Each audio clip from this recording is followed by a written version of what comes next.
Olá pessoal, hoje nós vamos falar sobre haletos orgânicos e sobre este assunto a gente vai dar uma introdução e importância sobre esta classe de compostos, as propriedades físicas e estrutura e as principais reações envolvendo essa classe de compostos. Na verdade, aqui a gente vai classificar as reações em três tipos, sendo que a gente já chegou a ver algumas reações desses tipos sem classificá-las aí, em alcenos e principalmente, alcinos também, ok? Então vamos lá. A importância de haletos orgânicos, eles são blocos construtores de moléculas orgânicas, né? Então como que eu faço um haleto orgânico? É simples, eu substituo um hidrogênio por um haleto, um halogênio, né? Eles são importantes porque eles são intermediários de reação e têm aplicações industriais importantíssimas. Eles também podem ser utilizados como solvente, aqui a gente tem o tetracloreto de carbono, o clorofórmio, o tricloroetano. Ele pode ser usado como um gás refrigerante, aí a gente tem o gás freon, né?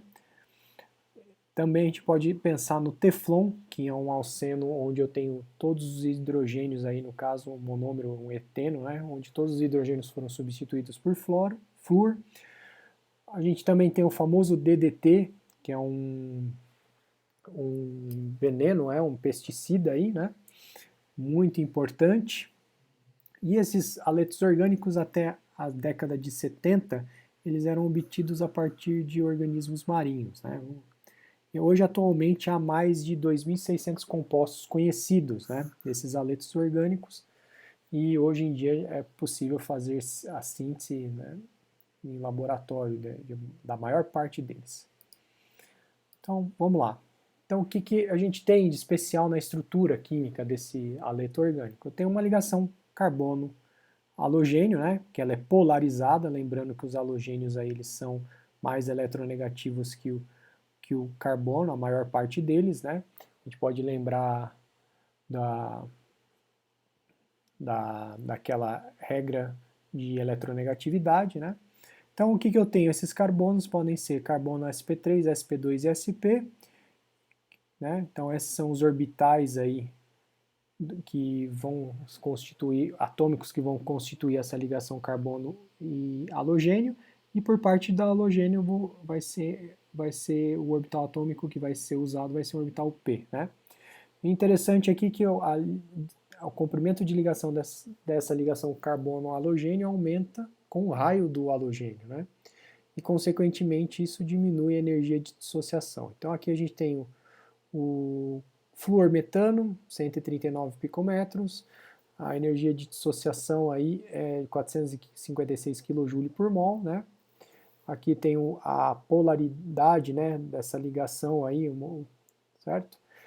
E aqui a gente tem o clorometano, então esse raio aumenta um pouquinho mais, a energia de dissociação despenca um pouco, e aí para um bromo e para o iodo, né? Iodo metano aí, a, a distância de ligação aí já é 214 picometros, né? Ele tem um menor energia de dissociação, né? E aqui a polaridade também, ela também diminui um pouquinho aí, ok? Então, haletos de alquila e arila, né, com grande cadeia carbona, apresentam baixa polaridade aí, que eu estou representando pela letra grega Mi, né, o momento de dipolo, né. Eles são pouco solúveis em água, são solúveis em solventes polares, né, e aí a maior parte deles faz uma interação intermolecular dipolo-dipolo, né, porque como eles são dipolos, tem dipolos permanentes, então a interação é entre dipolos aí, então é um dipolo-dipolo, ok?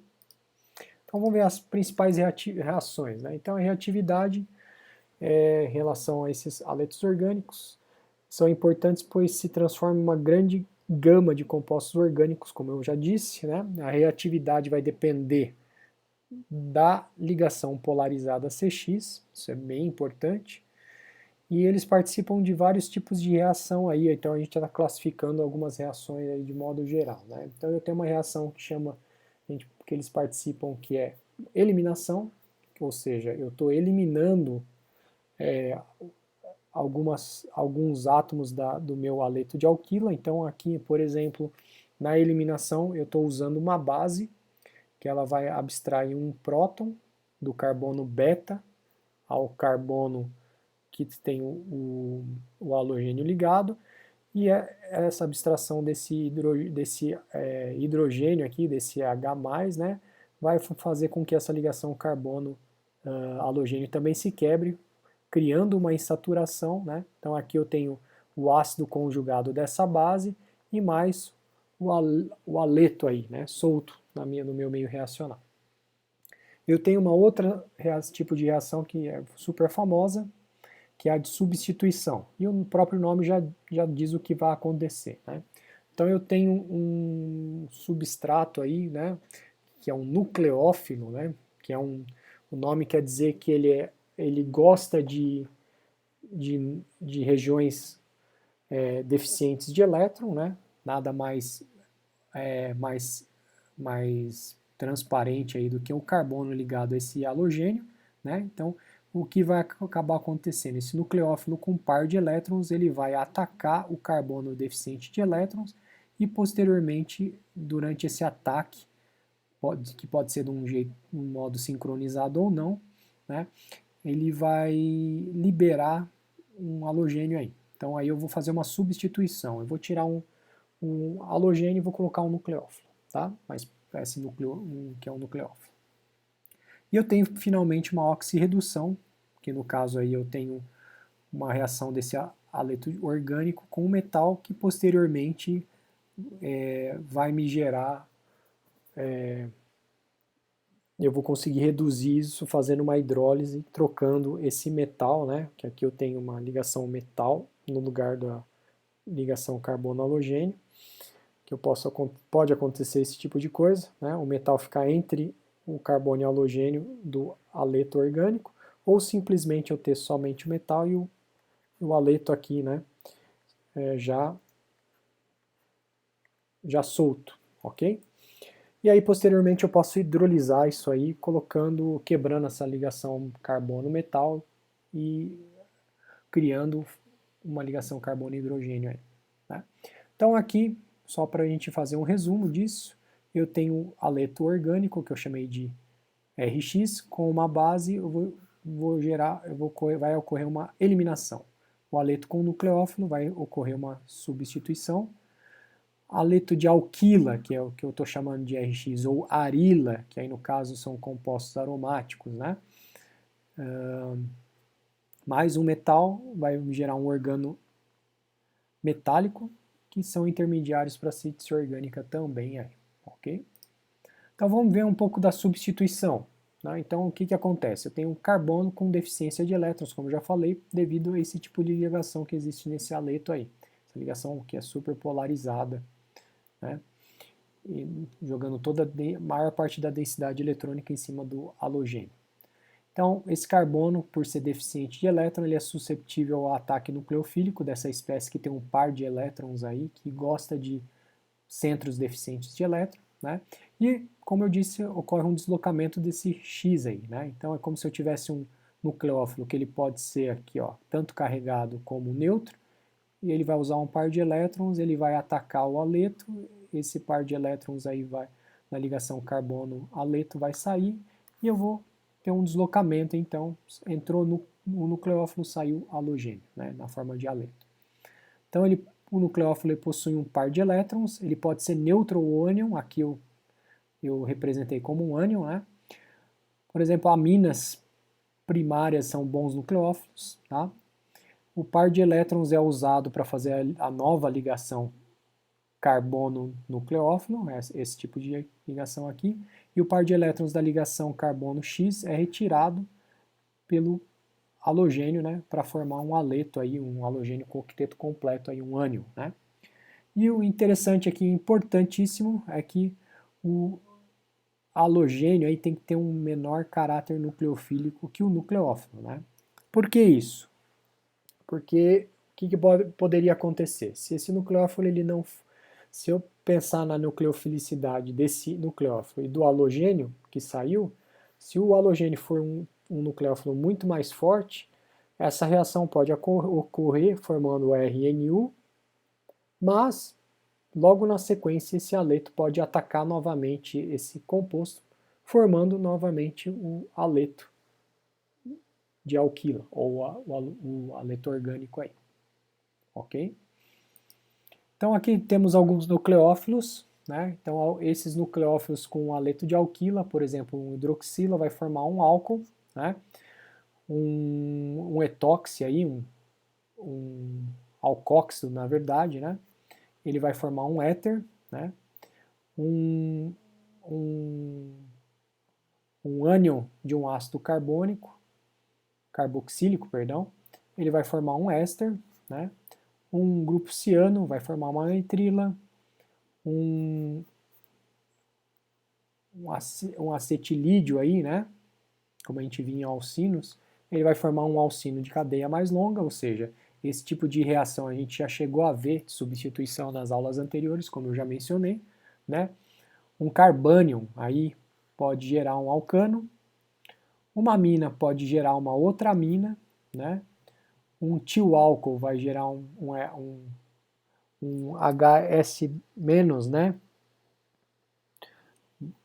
É a base de um ácido sulfídrico, né? Vai gerar um tioálcool. Um HS- pode gerar um tioéter e assim por diante. Então, por isso que eles são blocos construtores da química orgânica, esses aletos orgânicos aí, né? Então, imaginem só a gama de compostos em vários tipos de famílias que eu consigo construir reagindo um aleto orgânico com diferentes nucleófilos aí, né? Então essa substituição depende das condições, né? Em certas condições, né? E dependendo dessas condições, elas vai ser uma substituição nucleofílica unimolecular ou bimolecular, ok? Então vamos ver a substituição nucleofílica bimolecular, ela tem uma etapa determinante que envolve os dois reagentes, né? Então o que está acontecendo? O nucleófilo e o RX formam um estado de transição que está sendo dado por essa por, por essa figura aqui, né? Então o que está acontecendo? Imagina só, eu tenho um carbono sp3 tetraédrico aqui com 3 diferentes grupos R's, o nucleófilo vai entrar e aí o que vai acontecer? Esse carbono ele vai e esses R's vão acabar ficando no plano. Enquanto o nucleófilo está se aproximando desse carbono, a ligação carbono X vai ficando mais alongada até que eu tenha um estado de transição desse tipo aqui. E posteriormente, com a aproximação do nucleófilo, essa ligação carbono X vai quebrando e aí eu formo o meu novo composto aqui e libero então aí o meu aleto, né? Então é um processo concertado, que é o que a gente diz aí nessa SN2, né? Por quê? Porque a formação da ligação NU-carbono ocorre ao mesmo tempo que a quebra da ligação CX. Tá? E é importante também porque, como vocês puderam ver aqui, por esse substrato e o produto formado, a gente tem uma inversão de configuração desse meu carbono, né, sp3. É como se a gente pensasse naquela inversão do guarda-chuva, né, quando a gente está usando um guarda-chuva num dia muito de tempestade e vendaval, que o guarda-chuva ele simplesmente ele inverte, né. Então aqui, por exemplo, eu tenho um composto quiral, né, um carbono assimétrico aqui, e aí se a gente lembrar das aulas de estereoquímica, esse centro simétrico ele é R, né, prioridade 1, prioridade 2, prioridade 3, prioridade 4 o hidrogênio, então aqui eu tenho um sentido horário, né, onde o hidrogênio já está para dentro do plano da tela, então é R.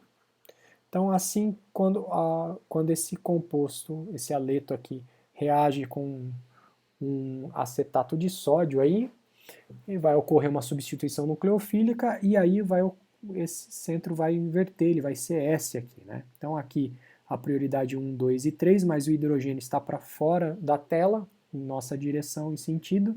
Então se aqui é horário, na verdade, como ele está para fora, a gente tem que falar que ele é anti-horário, então é S, né? Ok?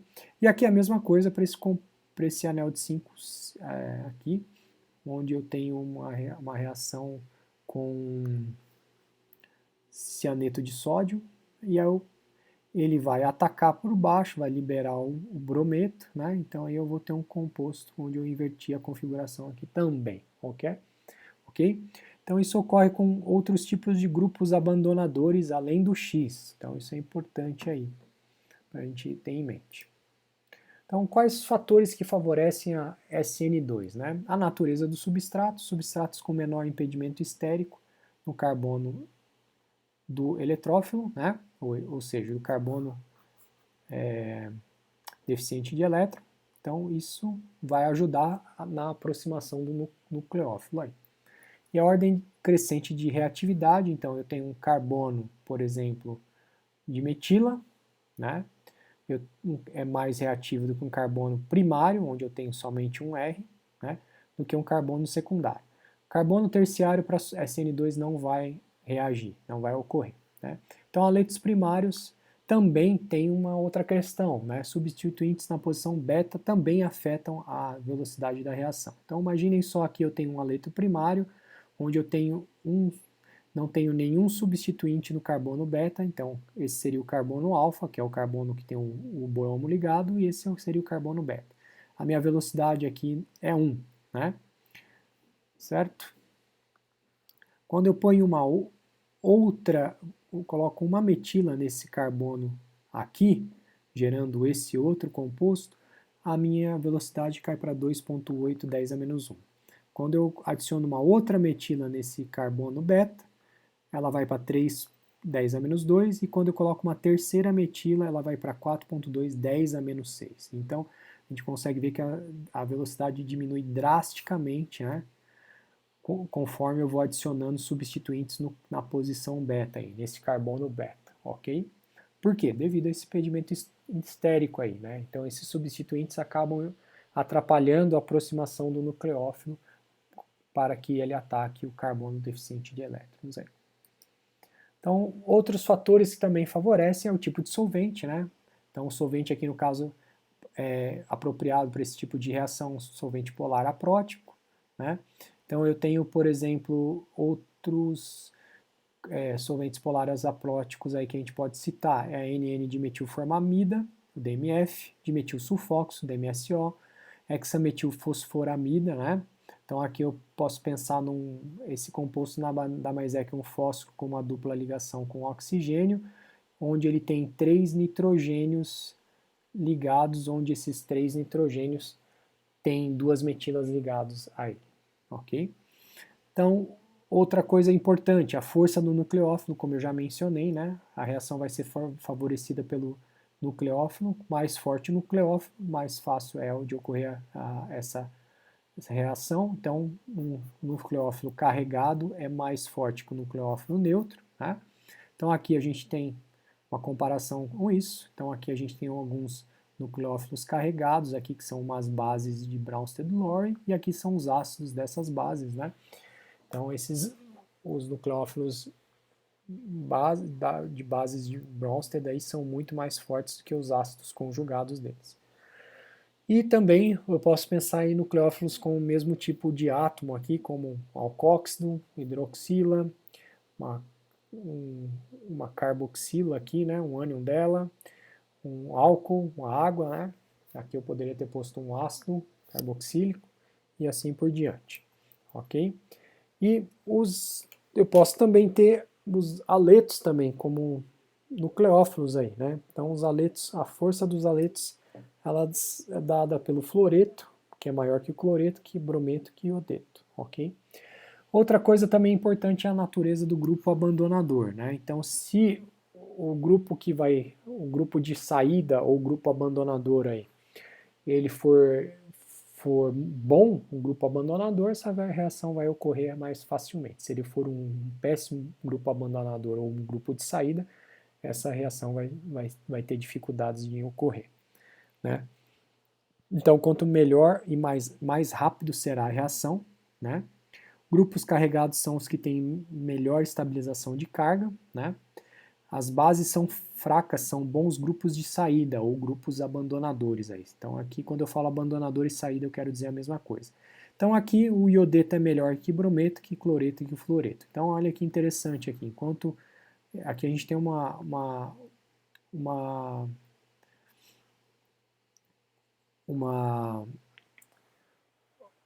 tendência inversa, né? Então aqui, para nucleófilos, o fluoreto é melhor que cloro, que bromo e iodo, e obviamente, então, para grupos abandonadores, o iodeto é melhor que brometo, que cloreto, que fluoreto, ok? E bases fortes são péssimos abandonadores. Então aqui o hidreto e um carbânion, né? Então é péssimo grupo abandonador, ok? A tendência dele é querer ficar ligado no carbono, não querer sair, porque eles, como espécie livres, eles são muito instáveis aí. Muito bem, então aqui eu tenho um exemplo que é a síntese de Williamson, né? Foi proposta por Williamson em 1850. Então o que eu tenho? Eu tenho um alcóxido, que nada mais é que um álcool aí que é o produto de um álcool com uma base inorgânica, por exemplo, hidróxido de sódio. Então isso vai me gerar um alcóxido, né? Então aqui eu tenho um ciclo hexanol aí que foi reagido com hidróxido de sódio e gerando um alcóxido aqui. Ele vai reagir com um haleto de alquila e vai ocorrer uma substituição. Então esse oxigênio aqui vai atacar o carbono, né? Que tem esse bromo ligado, esse bromo vai sair e eu vou gerar um éter aí, acíclico, né? Então aqui eu tenho uma outra reação, né? Aqui eu peguei o fenol e reagi ele com hidróxido de sódio, formando um alcóxido. E aí eu reagi esse alcóxido aí com iodeto de metano, né? E MSO, e aí eu gerei um outro éster acíclico aí, um éter acíclico, perdão. Então esse éter cíclico ocorre quando o OH e o X estão dentro da mesma molécula, né? Então o que pode acontecer? Dentro dessa mesma molécula aí pode acontecer o seguinte, um nucleófilo, uma hidroxila pode reagir com o OH do álcool, agindo como uma base. Então aqui eu posso pensar neste caso aqui, então onde as setinhas vermelhas, né? Ele reage com uma base, ele vai me gerar um alcóxido, né? E aí essa molécula ela vai se autoatacar, né? Ciclizando, formando um éter cíclico e liberando um brometo aí, né? E aqui também ela pode reagir também com esse nucleófilo, ela pode também reagir com o próprio brometo, fazendo uma substituição nucleofílica e gerando um diol aí acíclico, né? Então essa reação ela é bem lenta para formar esse diol, então se eu fizer uma reação com essa molécula, um produto majoritário vai ser esse éter cíclico de 5 membros aqui. Então esse tipo de reação é possível formar anéis de 3 a 8 membros, tá? Então essas são as possíveis reações para a síntese de Williamson aí para éter cíclicos e acíclicos. Tá bom, vamos lá. Então, a substituição nucleofílica unimolecular, né? Então, eu tenho, neste caso, eu não tenho um processo concertado entre o nucleófilo e o grupo abandonador, onde enquanto um está entrando, o outro está saindo. Aqui eu vou ter necessariamente duas etapas de reação. A primeira etapa, pessoal, vai ser uma cisão heterolítica dessa ligação carbono-halogênio, né? E vai formar o que? O nosso bom e velho carbocátion aí. Essa etapa é endotérmica, eu preciso fornecer energia para gerar esse carbocátion e, consequentemente, ela é lenta. E a velocidade depende da concentração do halogênio. Né? Então aqui eu tenho uma etapa lenta, onde eu vou quebrar essa ligação, formando um carbocátion. Esse carbocátion ele vai se reibridizar no carbono sp2, aí, né? Onde eu tenho um orbital p vazio, então esses três substituintes R vão ficar no mesmo plano que o carbono, e vai me gerar um haleto aí. E aí, na segunda etapa, vai ocorrer o ataque nucleofílico aí ao carbono deficiente de elétrons do carbocátion, ok? Então, aí tem algumas particularidades. Se eu tenho um carbocátion carregado, um nucleófilo carregado, haverá somente uma etapa. né? Então, como está mostrado aqui, eu tenho um nucleófilo carregado, ele vai poder atacar ambas as faces desse carbocátion, vai me gerar misturas de produtos aí, né? E se eu tiver um nucleófilo neutro, eu vou ter um passo adicional que vai ser a entrada desse nucleófilo, e aí ele vai, a partir da entrada desse nucleófilo, ele vai ter uma carga positiva dentro dele, e aí depois, posteriormente, ele vai perder hidrogênio para poder gerar o meu composto, o meu produto neutro aí. E aí uma coisa importante é o seguinte, se eu tenho um carbono quiral, né, um carbono quiral, que vai me gerar um carbocátion, e aí o que vai acontecer? Eu posso ter uma mistura de produtos aí, que pode ser uma mistura racêmica, né? Então podemos imaginar que como esse substrato aqui, esse carbocátion, ele vai sofrer um ataque nucleofílico tanto pela face de cima ou de baixo do nucleófilo, ambas as faces têm a mesma probabilidade do ataque ocorrer, e aí eu vou gerar, por exemplo, um outro composto quiral, R e um S, com a mesma proporção, 50% cada. Então eu vou ter uma mistura racêmica aí, né? Como a gente viu lá na aula de estereoquímica. Então, os fatores que favorecem a SN1, né? Se houver a produção de um produto quiral, haverá uma mistura racêmica. Então, isso é importante. Quanto mais estável o carbocátion, mais rápida será a reação. Então, tudo vai depender da estabilidade do carbocátion, certo? Então, se a gente fizer um paralelo com a SN2, a gente sabe que aletos metilas, primários e secundários ocorre reação, mas terciários não, né?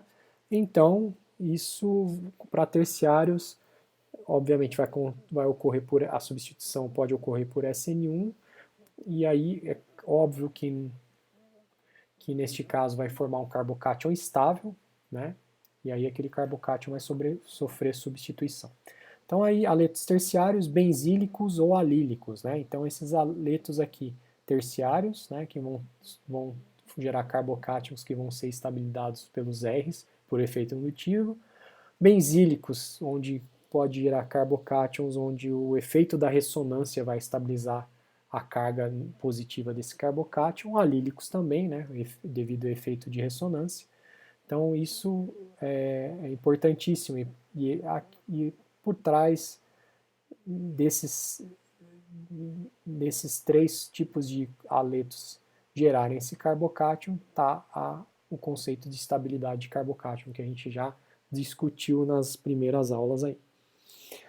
Então, aletos secundários pode ocorrer a reação, óbvio, eles estão no interstício entre SN2 e SN1, né?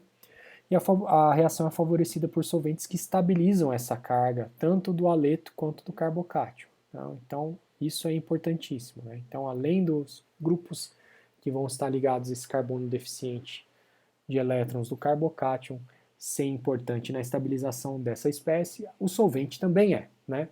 Então, aí neste caso, a gente tem solventes polares próticos. O que são solventes polares próticos? São solventes onde eu tenho um hidrogênio ligado a átomos eletronegativos, como oxigênio, nitrogênio, certo?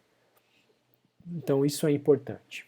Então, água, etanol, metanol são solventes polares próticos aí, que são doadores de próton, né? E o grupo abandonador também afeta a reação, a ordem decrescente de reatividade aí, né? Então, um RI, um iodeto, né? Saindo como grupo abandonador é melhor que um brometo, que um cloreto, né? Isso aqui é a mesma coisa que a gente viu para SN2 aí. E é interessante também, pessoal, que a gente pode ter dois tipos aí específicos de SN1 que a gente chama de solvólise ou hidrólise, né? Que basicamente é o papel do solvente como um nucleófilo aí para participar dessa reação de SN1.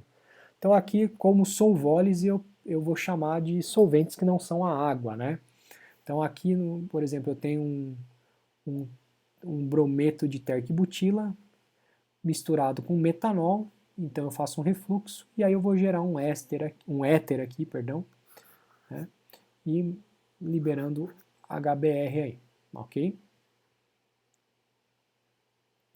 Agora, se eu usasse água no lugar desse metanol, eu teria um OH aqui e eu geraria um álcool, né? Então seria como se fosse uma hidratação aí, né, desse aleto, seria uma substituição onde eu tô colocando um OH aí, né? Então aí a gente chama de hidrólise, ok? Certo? Então uma solvólise onde a gente usa água, a gente usa o nome de hidrólise. Uma solvólise onde a gente está usando outros tipos de solvente, então nós classificamos que não seja água, a gente classifica como solvólise. Outro tipo de reação é a eliminação, pessoal. A gente tem dois processos que competem entre si, o unimolecular e o bimolecular, muito similar à substituição nucleofílica. E a gente tem a eliminação bimolecular, envolve uma etapa lenta com a participação do aleto e da base forte, né? Então aqui a gente tem uma base forte, pessoal, que ela não vai atuar como nucleófilo, ela vai atuar como um retirador de próton, né? E o mecanismo ocorre pelo ataque da base forte ao hidrogênio ligado ao carbono adjacente à ligação carbono-halogênio, né? Ou o carbono beta aí, né? Então ocorre uma eliminação simultânea do hidrogênio e do halogênio, né? Então, e importante é necessária uma relação antiperiplanar ou trans entre esses grupos abandonadores. Quem são os grupos abandonadores? Hidrogênio e o X. Então aqui eu chamei um B de base forte, onde ela vai tirar esse próton, né? Então ela vai tirar um H+ aqui, e a gente já vê que essa relação entre eles é trans aqui, antiperiplanar. Então, conforme ele vai abstraindo e rompendo essa ligação heteroliticamente, aí, né? Deixando esse par de elétrons dessa ligação carbono-hidrogênio na molécula, né? Que ela vai migrar para cá, ao mesmo tempo que a ligação carbono-halogênio, aí, carbono-bromo, vai quebrar heteroliticamente, onde o halogênio vai levar o par de elétrons aí, né? Então aqui estaria o estado de transição, né? Aqui onde a densidade dessa ligação vai acabar gerando um orbital π, criando uma insaturação entre esses dois carbonos, o carbono alfa e o beta, e essa ligação vai se romper eletroliticamente, onde o halogênio vai levar o par de elétrons, né? Então aqui eu tenho o ácido conjugado da base forte, mais o meu brometo aí, né, que saiu. Então no estado de transição, as ligações carbono, hidrogênio e carbono, bromo quebram simultaneamente, por isso que ela é bimolecular aí, né, um processo concertado também. Os átomos de carbono se reebridizam de sp3 para sp2, formando uma ligação π, né? A reação favorecida por bases fortes como hidróxido de potássio, aqui é o etóxido de sódio, né, que seria o produto do etanol com hidróxido de sódio, terbotóxico de potássio, que seria o produto do álcool terc-butanol com hidróxido de potássio aí, ok? Todas essas são bases fortes. Então eu também tenho uma eliminação unimolecular, tipicamente envolve aletos terciários ou secundários aí, obviamente também devido a impedimentos estéricos aí, né? E a velocidade da E1 depende do que? Ela aumenta, ela vai de aleto primário para secundário para terciário, né? Ok? E deve-se usar uma base fraca ou de uma baixa concentração de base forte aí para ocorrer uma E1 aí, né? Então imaginem só que eu tenho uma base fraca aqui, que seria o etanol, né? Então eu vou reagir etanol com esse aleto brometo de alquila. E aí aqui eu tenho dois tipos de carbono beta aqui, né? Eu tenho para esse etanol tirar o meu hidrogênio, né? Então eu tenho um tipo que é dado por essas metilas aqui, certo? e eu tenho um outro tipo que é dado por esse carbono, que é um CH2 desse grupo etil. Então, consequentemente, essa reação vai me dar uma mistura de produtos aí, né? Onde esse produto é o produto majoritário aí em relação a este aqui, certo? Apesar de eu ter o dobro de possibilidades de tirar próton dessas duas metilas do que essa etila aqui, ok? Por quê? Porque esse alceno substituído ele é mais estável, né? É a tal da regra de Zaitsev aí. Quanto mais substituído o alceno, mais estável termodinamicamente ele é, né? Então aqui vamos ver. Então eu tenho um aleto, ele se dissocia por uma clivagem heterolítica, então eu formo um carbocátion também aqui, né? Novamente, um carbocátion, ok? Então o brometo é liberado, e aí a segunda etapa, o etanol age como uma base para remover esse próton aí do carbono beta, do carbocátion produzindo alceno. Então aqui eu tenho as duas possíveis rotas, né? Tirando do hidrogênio da metila, do carbono ligado ao carbono deficiente de elétrons, ou do grupo etil, do CH2 do etil, né? Então aqui estão os dois produtos formados aí do slide anterior, e vai me formar o ácido conjugado aí desse etanol, ok? E aí eu tenho algumas situações de eliminação versus substituição e regioquímica, né?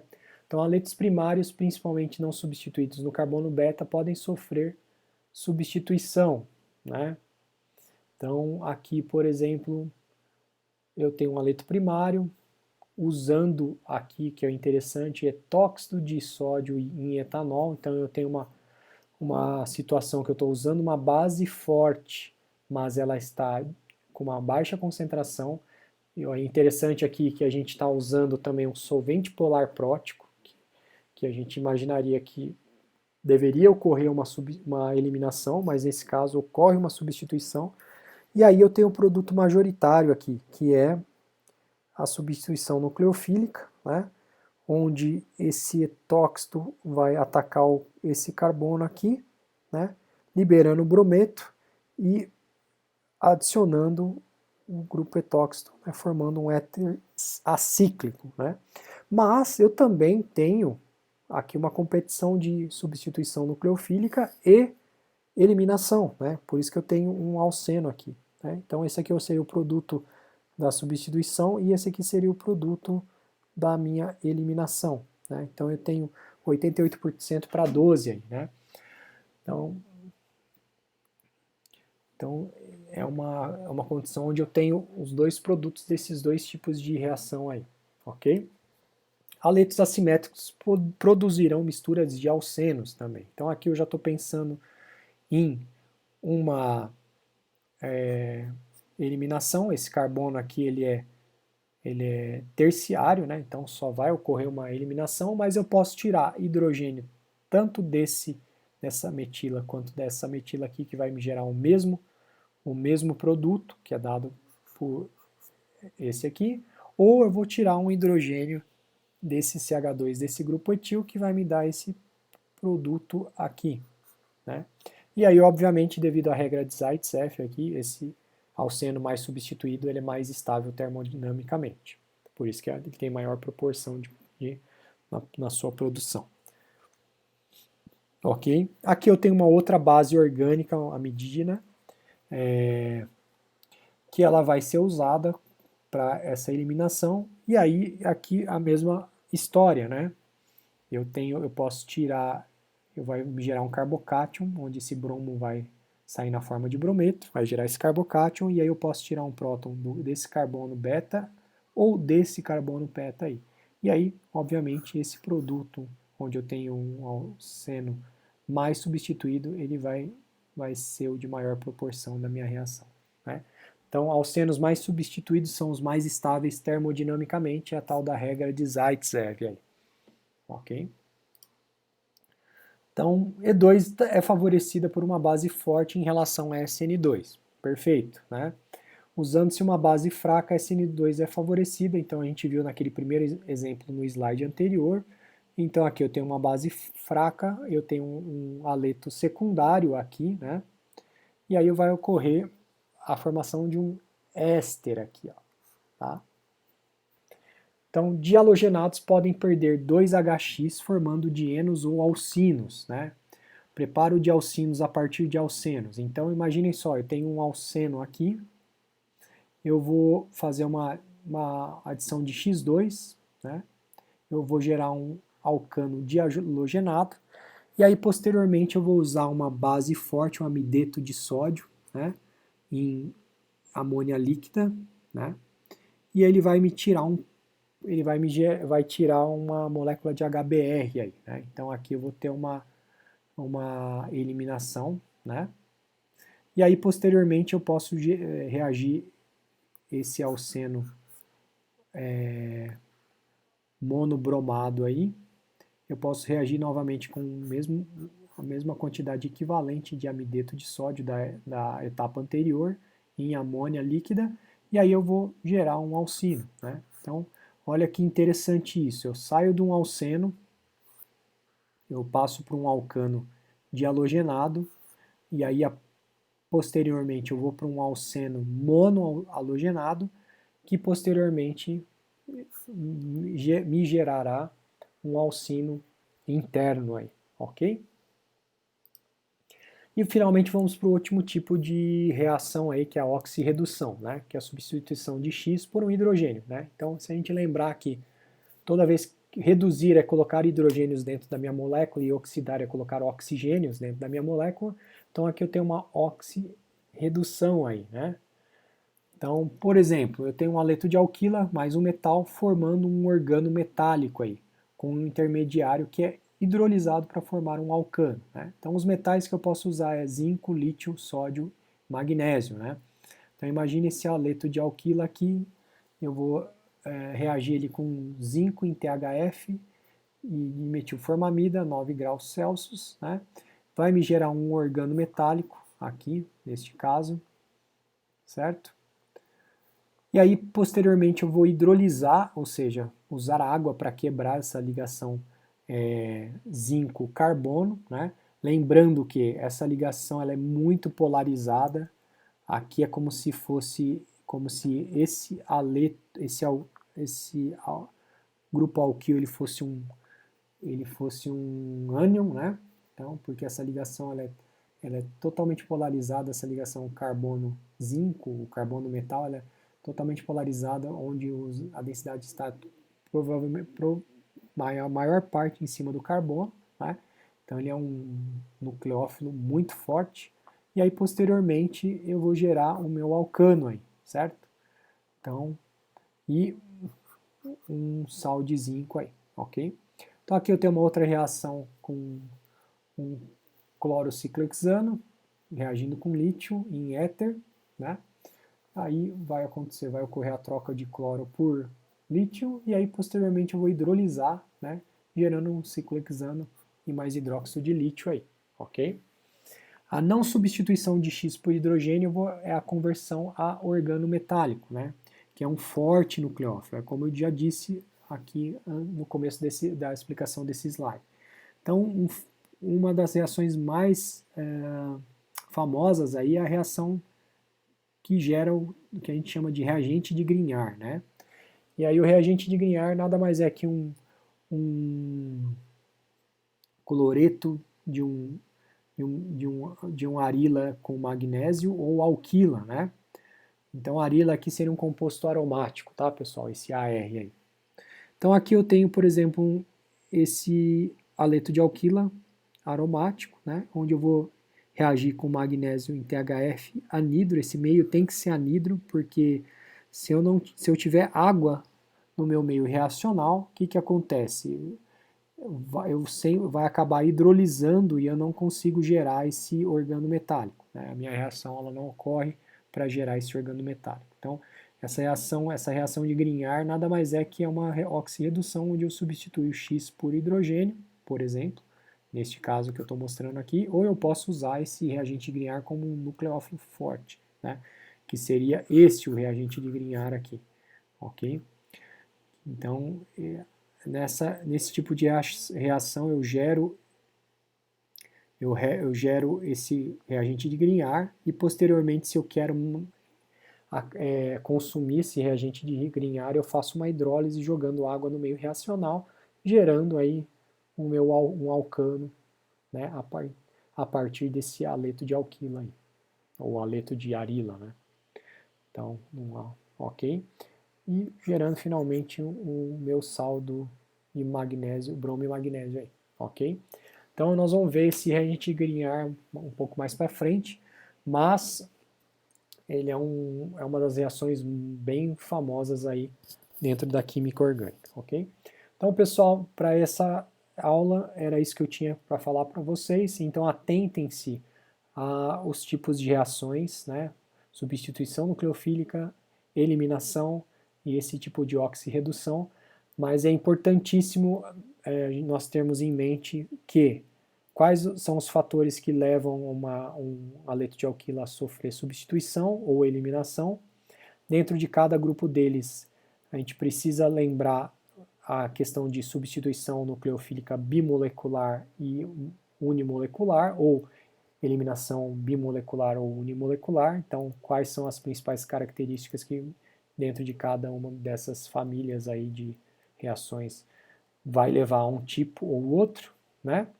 E, finalmente, a oxirredução aí, que também é uma reação muito importante, ok? Então, era isso que eu tinha para falar para essa aula. Um grande abraço e até a próxima.